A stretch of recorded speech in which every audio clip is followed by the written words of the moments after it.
আমি যেমন থাকি, যেখানেই থাকি, যতক্ষণ বেঁচে থাকবো দেশবাসীকে ছেড়ে যাব না। পাহাড়ি জনপদ থেকে সমতল, তিনি ছিলেন অটল হিমালয়। একজন গৃহবধূ থেকে সময়ের প্রয়োজনে রাজপথে নামা এক অপরাজেয় নেত্রী।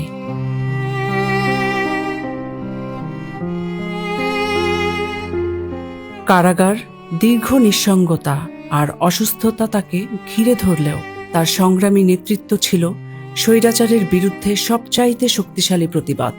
জাতীয় সংসদ নির্বাচনে তিনি যেখানেই নির্বাচনে দাঁড়িয়েছেন, ব্যালট পেপারে তার নাম মানেই ছিল নিশ্চিত বিজয়।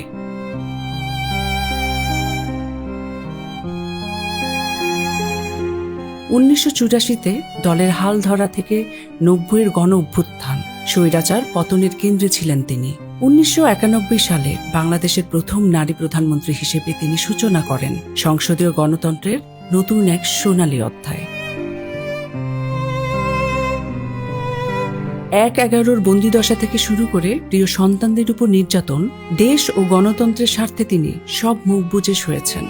মইনুল রোডের স্মৃতিবিজড়িত বাসা থেকে উচ্ছেদ কিংবা অরাজনৈতিক সন্তান কোকোর মৃত্যুতে তার চোখের অশ্রু দেখে শোকাহত হয়েছিল পুরো বাংলাদেশ।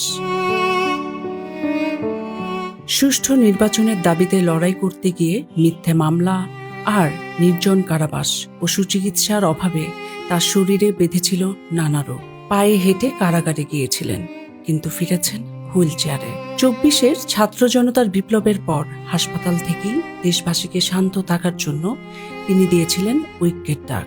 স্বাধীনতা, সার্বভৌমত্ব ও স্বার্থ রক্ষায় সর্বদা আপোষহীন দেশ নেত্রী বেগম খালেদা জিয়ার শরীরী প্রস্থান হলেও তার অনন্য সব ভূমিকার জন্য শত বছর অবিস্মরণীয় হয়ে থাকবেন বাংলাদেশ এবং বিশ্বের বুকে।